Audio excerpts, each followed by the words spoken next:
Good afternoon mga kababayan. So meron tayo ngayong follow-up interview kay Kabayan regarding dun sa paggamit niya ng produkto natin. Actually, naging maganda talaga yung ano sa kanya, naging maganda talaga yung response ng katawan niya doon sa produkto natin. Kabayan, kamusta? Mula nung gumamit ka ng Lunas, Acid Guard, PFC Oil, lahat ng produkto natin, kamusta ang naging resulta sa'yo?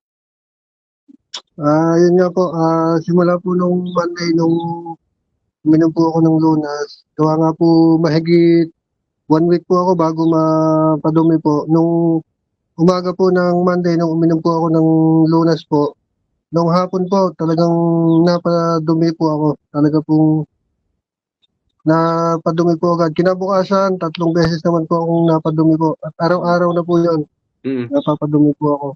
So Talaga pong yung naging problema ni Kabayan, 1 linggo siya bago mapadumi. Kaya binigyan natin siya ng produkto. Ngayon, araw-araw na siya napapadumi. Tama ba, Kabayan? opo, Mm. tama po.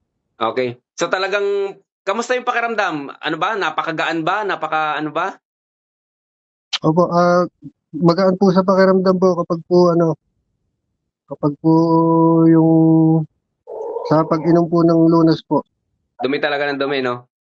Yung mga ano mo, Opo, talaga araw-araw yung mga joint mo, ano pa ba? May naramdaman ka ba bang pananakit sa katawan mo? wala na naman po. Okay, dahil Pati po yung pagsakit po sa tagiliran, wala na pong masakit. tanggal talaga yan. Nagiging cause kasi ng pananakit ng tagiliran na tumatago sa likod, yung dumi natin, hindi kasi na ilalabas, nai-stuck. Nai-stuck yan. Tapos nabanggit mo sa akin, no, talagang ano, kasi si Kabayan pala, binubuhat siya sa CR. Pag napapadumi, doon siya inugasan, binubuhat siya. Nabanggit niya nga sa akin na ano, yung nag-aalaga sa kanya parang ano, pabalik-balik daw sa CR. Natawa naman ako doon. Anyway, yun talaga purpose ng Lunas natin. Talagang dudumi ka ng dudumi. Tapos talagang ano, yung mga kung ano yung sakit mo diyan, talagang may lalabas niya. Kahit yung acidic na, yung acid, sobrang acid sa katawan, may lalabas yan. Siyempre sa tulong ng Acid Guard tsaka ng Lunas. Tapos yung oil, kamusta? Pinapahid mo yung oil? Opo. Ma, ma, Kapag po, mm minsan po kapag may inuubo po, Yan, kapag kami naman po sa kwan. pahid mo sa dibdib mo, tsaka sa likod mo, yung oil. Okay yun. Tapos ano pa ba? Yung hydrogen, na-try mo na rin? Hindi pa? Nainom din po, sa gabi po bago matulog po. Yan, bago ka matulog. Para maganda yung, ano, yung response ng katawan, maganda yung magkaroon ka ng quality na pagtulog. Anyway, ilan pa yung Lunas mo dyan? Kwan po, 4 pa po.